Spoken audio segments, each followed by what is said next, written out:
heard Brett, you've heard a lot about his story. Jim got a chance to speak for just a few minutes this morning, but really not about his story. So what we're going to do is Jess and Jim and Dominic are going to get 5 minutes to tell you a little bit about their family and their story and maybe some of the key things, and then it's question time. So you all need to be writing down those questions. Hopefully you already got a bunch for Brett, and you're going to have more for the others. So please get on that right away. Grab that mic up there. Thank you, Tans. Ladies first. Oh, wait until these big strong. Yeah, I know. I'm going to get out of the way. Good job. All right. Good afternoon, everybody. It's a pleasure to be asked to speak today. When Laura asked me, I didn't really know what all I would have to contribute to this conversation, but then when I looked at what the title was of this panel, it's the economics of collaboration. And I think anytime you start out in a journey where you are going a little bit against the grain, and I know Jim and I are kind of both in that same space, being in more eastern South Dakota and planting cropland back to grass. People around us and our family looked at us real funny. So our operation is in Clark County, South Dakota. We're basically smack dab between Clark and Willow Lake, South Dakota. I grew up south of DeSmet. I really contribute my education and my love of cattle and grass to my dad, who was an extension agent for 16 years. And when we were finally able to buy the quarter of ground that we lived on, he immediately planted it all back to grass, which means that I got really good at picking rock because it had been cropped for a long time. My dad is Dave Stout, for those of you in the room that know him, and he always loved purebred cattle and grasslands, and is down to only about 6 head today, which I know kind of breaks his heart, but he's kind of had some health issues. So, but I married my husband Darren in 1999 and moved up to his place. I was an extension for a short amount of time, and when we got married, my husband had just purchased 80 acres of ground. And like Brett, things happen a lot of times in our lives because of crises. And within 2 years, I had given birth to our first child, our son Cutler, and I also was in the hospital with my mother and father-in-law, who were there at the exact same time in Sanford in Sioux Falls. My mother-in-law was having breast cancer surgery, and my father-in-law was having open heart surgery. So it was pretty apparent right away that we were going to need to make some changes. And my husband's family was never really one to have great communication. And for those of you that know my dad, he talks a lot. He still does. He talks all the time. So communication was something that I'd been taught, and I didn't understand why you go into a family and you wouldn't start communicating right away, right? I mean, like, hey, we got some issues going on here, people. What are we going to do? So it was a battle. It was a long haul for my husband and I. But we went from 80 acres of ground that we planted back to grass in 1999, the first year that we got married, because my husband really does want to be an East River cowboy. That's really what he wants. We planted back our first 80 acres. 25 years ago, it was kind of the belief that you should plant monocultures. So that's what we did. We learned a lot in the last 25 years. We planted over 700 acres of cropland back to grass in Clark County, South Dakota, and that doesn't come without collaboration from Game Fish and Parks, U.S. Fish and Wildlife Service, NRCS, Farm Service Agency, and then of course, we didn't own all of that ground. We planted marginal cropland back to grass that was owned by other individuals who had faith in what my husband and I had decided to do. And that's what collaboration is all about. It's about building those relationships. Our son Cutler came to us 6 years ago, and he said, and I always thought my son would make a really good engineer. Super good math brain. I was like, hey, you should be an engineer, you know? He came to us 6 years ago and he said, well, I just want to come home when I'm done with college. And of course, my husband has always been the more well, probably the nicer one of the two of us, and more emotional brain, and he said, "Yep, we'll make it work." And I said, whoa, wait a minute here. I said, we better talk about this a little more.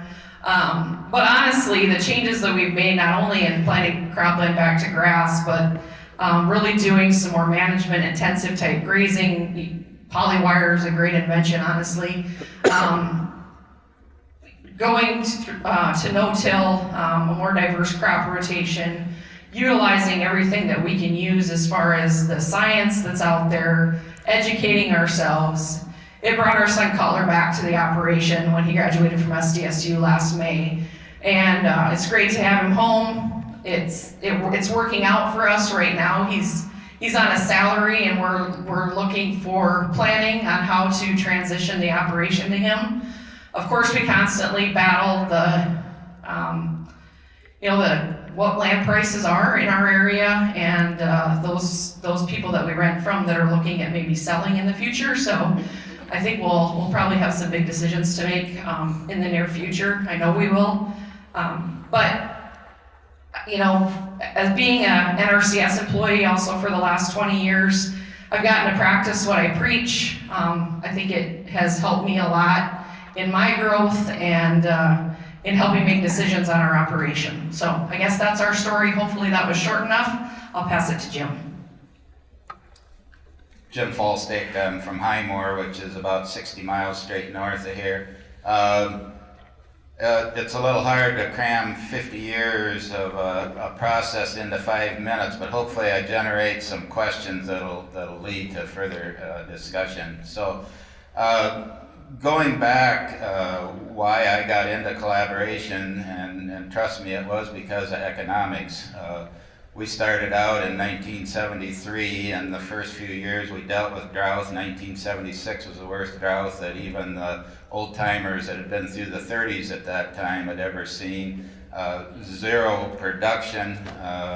Our winter feed that year was, we got a large lake on our property that has a lot of cattails on it. And there was some green stuff down in there, and we grazed that during the summer, and then went in and dry chopped the dead cattails and supplemented with them to get through the winter. Sold our cow herd down to 78 young cows. And so we were up against the wall right off the start, and we're trying to figure out what we were going to do about it. And Dave Olala, he's going to give me a tip. He's going to love this. We went into the sheep business, and I'll guarantee they kept us in the agriculture business for the next few years. We went from that into the 80s when decided as long as we had plenty of debt, we just will be paying 22% interest on that. And so we were really up against the wall, and knew we needed to change our operation, or we were going to be another statistic like many of our neighbors were, that either had to sell their livestock and were in the renting business, or worse yet, had to sell their land. So we really had to change our ways. Hired a retired NRCS range con for one thing, and I can't get into all these details, but gave us a lot of the same advice that Brett's already talked about as far as running our operation.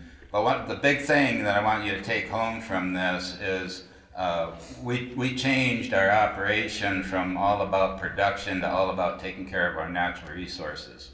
And when we did that, all of a sudden some things that we really hadn't even thought about started to flourish. And again, this was all with collaboration from a number of groups, but it's economics is the bottom line. Wildlife started to flourish. All of a sudden we had wildlife to the point we were having crop damage on our cropland and trees and winter feed and stuff. So we started a pheasant hunting operation at the time, and that led to a deer hunting operation. Never was in our plan of work. But because of our natural resources improving, all of a sudden this starts showing up and opening up an opportunity. Today, those two enterprises are a couple of our lead enterprises, and we still remain really diverse, but they've become really important. And I want to point that out because different times it's been commented this morning about diversity and other enterprises that stem from grasslands. And so that's those options start showing up if you're looking for it. As far as the collaboration part of it, obviously we go back to the good old Great Plains contract. That really goes back in history. Most of you probably haven't even heard of it. But they had the right idea back then. That was a whole farm ranch plan. And it wasn't just piecemeal stuff. It was the whole works that you wanted to accomplish on your land. So we've done a lot with NRCS, game and fish, watershed projects, U.S. Fish and Wildlife.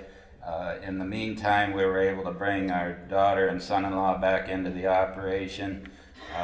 We were renting some ground that came up for sale, and we were able to work out a many-facet approach to getting them started.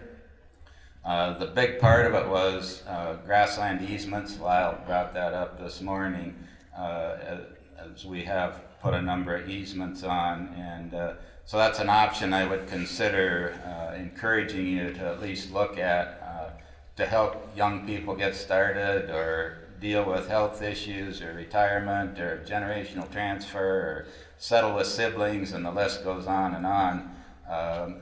And I could go on and on about the collaboration successes. As Jessica, we've planted, and I'll refer back to Anthony Bly's comments. We were doing every acre counts before every acre counts was ever thought of, and getting some of this marginal farm ground that we had bought, rented, even using our own, back into grass. And the interesting thing about this whole process is each one of those steps we took, we were more profitable. And it fits right in. I told Anthony when he walked in the door today, I said, "You're the man with the most important story today." And for our type of country, I firmly believe that, because there is so much money wasted on farm ground, it's unbelievable. That's unnecessary, that could be put to better use. So I'm sure I'm over. I'll give it on here and hope it generates some questions. Hi, my name is Dominic Harmon. I'm sure none of you know me. I kind of like it that way. So I'm a rancher. I'm first generation. I'm from Minnesota. I grew up in logging, kind of same thing, except we're working with trees instead of grass. And we were into sustainable logging, so now I'm into sustainable grazing.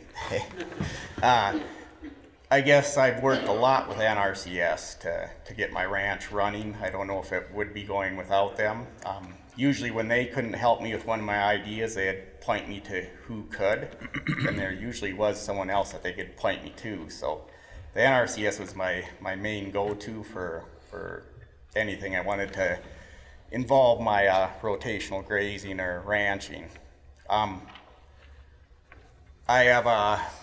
guess I just want to touch on how important rotational grazing is. I think it is the most important thing for the native prairies.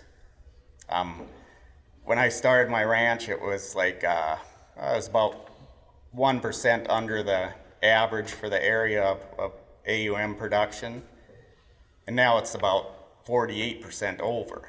So I've increased production by like 49%, 50%, and that is really big. And the varieties of species, when I started, it was mostly smooth brome and tame grasses. Come July, the pastures would be all just tan. Nothing live out there. Everything's seeded out. I'd have trouble with pink eye and all sorts of stuff, and keeping my cattle fat in the warmer seasons. And with the rotational grazing now, it's like just every variety of plant you can imagine out there is out there. Just tons of big blue stems, side oats, needle grass, just huge variety of grasses, and I get good protein all the way through the year from my cattle, from beginning to end. And it's just been a great organization, the NRCS, and all the help they've provided me, and knowledge. The person who worked there when I started ranching was just a wealth of knowledge. and helped me a lot. Thanks. Dominic, one question that I think is going to come up. Would you just tell us where you're at? Near Wood, South Dakota. Wood, South Dakota. Perfect, thank you. Folks, we've gotten one question so far. I hope we've got a bunch more coming. We'll get them started here. This first question goes to all of you, and you guys can tackle it in any way. But I think you've touched on this a little bit. It says, talk about the importance of making new friends to uphold under social pressure. And where did you find your new friends? So it's that we know that the changes you're making aren't easy in your neighborhoods. You need some people to provide you support. Where did you find those friends that would provide you that support while you're making these changes? We didn't find new friends. We just tell our friends to stick it a lot, to be honest. My husband is funny. That's a funny question. My husband actually had an epic fail here 2 years ago with an alfalfa planting, and I mean it did not go well. We raised a really nice field of dandelions, and our friends kept saying that they'd be happy to pull in there with their digger and help us out. And again, we just told them to stick it, it's like, we're gonna do what works for us. We did have to rethink that particular planting, had to come up with a new game plan. Honestly, the things that we've done over the years, and we've been involved in a few video shoots and things like that, it's opened some of our friends' eyes. Now, I'm not saying everybody that we talk to or whatever has changed or even believes in what we're doing necessarily, but it gets people thinking, it gets people talking, and we've had a lot of questions because of it. And honestly, the relationships though that we have built by going to educational opportunities, that's made a huge difference, because those people that you hang out with on a regular basis may not be even in your same profession, right? But we have these opportunities to get together and network and talk about different things, and we've learned a lot by doing that. I'll call it networking, and it's hugely important, and aligning with those like-minded people, and they might be quite a ways away from you. They probably aren't next door, but very important. And I think back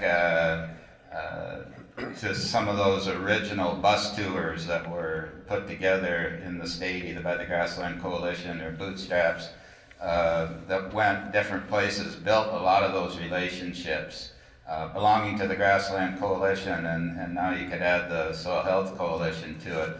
Get like-minded people together and you start building those networks. Going to ranching for profit, you'll build, and here's something you partners can really carry the water on, is help those producers get to those type of things.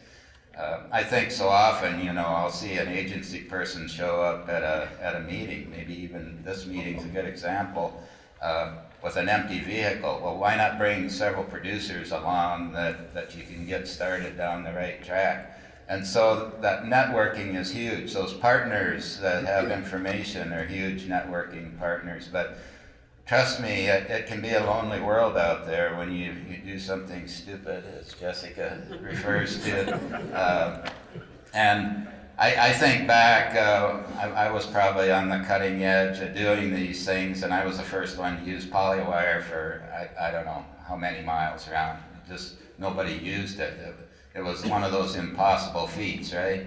And people just stared at it for many years, and I wasn't afraid to put it along the road where everybody could see it, but we held cattle in some unbelievable places with polywire, and now you see it everywhere, and it's been a common term today.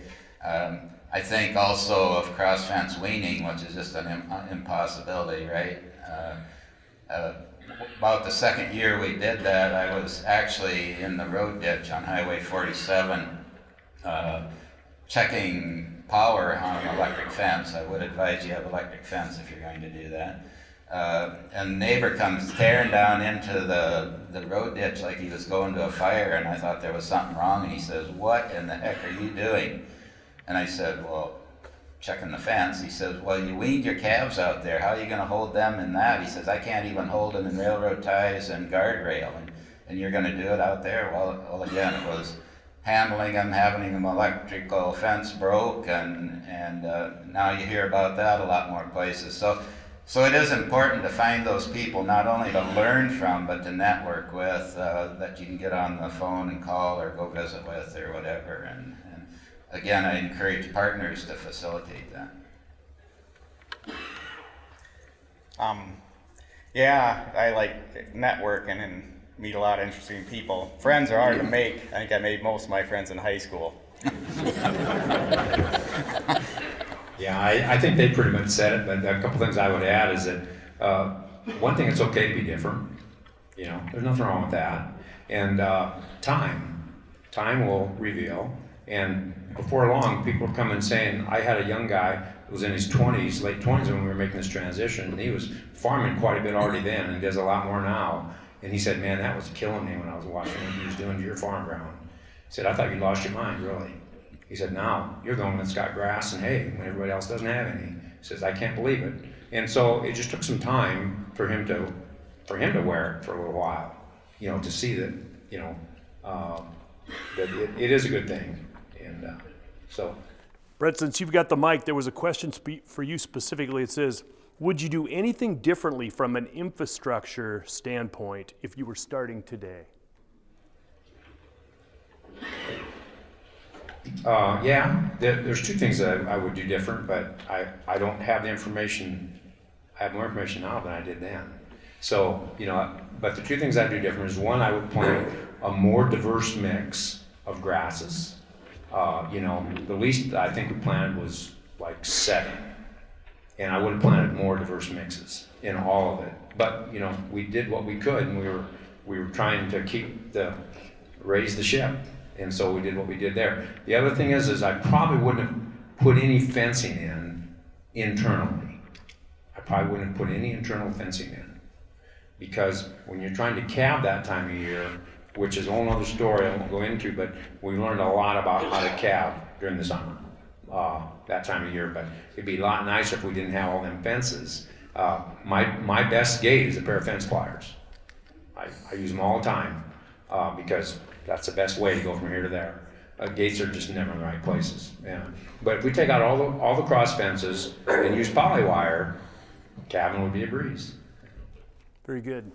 Dominic's got a question here, and there's kind of two here, Dominic. You talked about early on, you had a lot of smooth brome, and then you talked a lot about some of the natives that were showing up. The questions are coming in, did you seed some of those natives, or are they just coming from the existing seed bank based on your management? And if you did seed, they're just interested in that transition.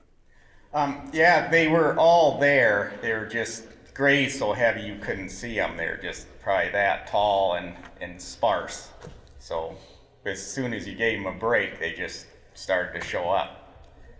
And yeah, it was all there, just needed a rest. And without rotational grazing, the grasses the cattle really like can never get a chance to show themselves. The most desirable grasses you'll never see because they will never get any taller than an inch or so tall. Jeff, can I add to that? Go for it. So we've done both. A lot of our marginal ground we seeded, but we did have one area that had some big blue stem and some warm season natives, which is one of the things that our NRCS range con that we hired identified right off the bat, is we'd lost all of our, or not all, but basically all of our tall warm season grasses. We still had short warm seasons. So we did a lot of reseeding, but the one area that did have a few remnants of blue stem, we started managing strictly to propagate that.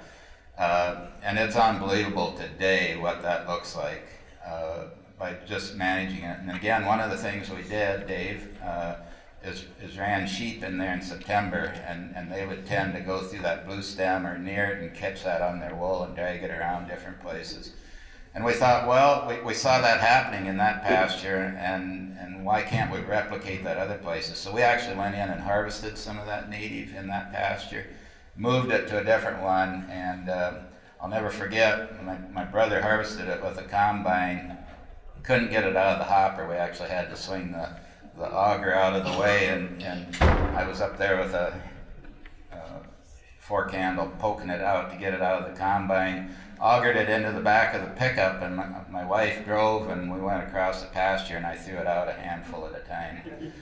And it took about 5 years for that to show up, and I'd given up on it. And all of a sudden, in September, mind you, I started seeing this red grass about that tall after it had froze. And I jumped out, and sure enough, here some of that was coming. And that pasture is doing the same thing. So we tried to replicate it again, and we actually flew some on the most abused pasture you ever saw, that pasture I referenced that my son-in-law bought that we were renting. We flew some on, and again, it took a couple years for that to show up, but now you see individual plants, blue stem, and some other things coming out there. So some of these pastures in our part of the world are so abused that I don't think there is any source there, seed or otherwise. But if you spread some out there and manage it right, you can get it to start coming, and it's a lifetime work in progress to do it that way, and yet it's pretty gratifying to have the satisfaction that you are accomplishing something doing that. Okay, we've got so many questions up here, I don't even know where to start, but we're gonna grab onto a few and go. So this question, I'm gonna ask this of Jim, and then hopefully we can bring it also to Jessica. But here's the question. There's kind of two that are a lot alike. It deals with this marginal cropland and conversion. So define marginal crop ground, and how did you bring up conversion, or even how would you bring up conversion on leased ground? And then kind of along the same line, they want to know if you're marketing your restored grass is more or less profitable than CRP, Jim. That was directed specifically at you. And if that question don't make sense, we might have to get a clarification, because I'm reading it many times and I'm not sure I totally get it. Can you repeat it? Yeah, is marketing your restored grass more or less profitable than CRP? Yeah. Go ahead. That's a little hard to answer. For one thing, it depends on when your sign-up time was and what the rental rates were, and the different programs in CRP. So if you look at Grasslands CRP today, well, you can basically operate business as usual. If you went way back to when CRP started in '85 or whenever it was, there was some of those that were really restricted, and some of them were signed up as waterfowl sign-ups, and so even when CRP is released, there's different things that you can do with it. So that CRP thing's all over the board. I will say this, and again, it depends on what your goals are and what you're doing. With our hunting operation, we like some good habitat out there. CRP fits into that, but we also have planted fields that will rotate the season of use so that it's desirable for nesting and or hunting. And people that come hunting at our place say, oh boy, that's really nice CRP. Well, it's not CRP. We graze it at the right times. We see warm season grasses, grazing that like with yearlings in the spring as good management to suppress invaders in it, and yet it goes on and is very beneficial for hunting. So if you added our hunting operation into that, that changes the perspective. If you look at the sign-ups, it changes perspective. So a really hard question to answer. Some of the cash rental rates that I hear right now are high enough that I think it would be tough to compete from a grazing standpoint. But a lot of mine was signed up earlier to where I don't have any problem competing with CRP or not putting it in CRP. I don't really like CRP. I think it's a poor program as far as if it warrants having conservation management on it from the get-go, it should stay that way. And that's the way we've managed ours. We've never taken any out of CRP. If we put it in CRP, when it comes out of CRP, it's still grassland. So I guess depends on your goals and what you want to do, but in my opinion, planted grass seedings can be more profitable than CRP in certain situations. Jess, take that question about working on leased land Yeah. and converting that. Absolutely. So the two pieces that we seeded back to grass, we actually seeded a whole half section back to grass that was leased, and then we had another quarter where we wanted to seed half of that back to grass. And the two gals that own that land were sisters-in-law, and basically it just came all down to relationships. We had been renting that on crop share, and it would have been about 2005 that we talked to both of them about seeding it back. The half section was very gravelly soils. It was not, I think, when you had a good year with soybeans, it was about 17 to 20 bushels an acre, so it was not profitable. It has some of the most amazing big blue stem and side oats, Grandma, that I've seen now when we go out there, and has for the last 20 years. So, it just came down to relationships. We did obviously start cash renting it after we sowed it down, but we have utilized the Grasslands CRP program now, and that did help us with conversations with the landowner, because we do give a portion of that payment to the landowner, so they're essentially receiving a higher rent payment now, so that's really helped us as well. Jeff, I could add to that. Go for it, Brett. So we have, we decided we were gonna plant everything back, landlords and everything, if they were willing. So I had to go to them and explain to them what we wanted to do and why. And they were thrilled about it, because they understood that we were gonna be increasing the value of their land by planting it back to grass. I mean, they understood the dynamics of that we would be, anybody, if they wanted to sell it, anybody could come in there and spray that off and put a crop on it in 1 year. I mean, we were actually increasing the productivity of that land by planting it back. I mean, they understood that, and so they embraced it. And since then, we've done 2 more leases with them. We never tried to go down. We still pay cropland lease, and we raise it every year. It's just an inclining rate that we raise every year in our leases. So if it just made sense, we didn't have any problem with that, and they didn't either.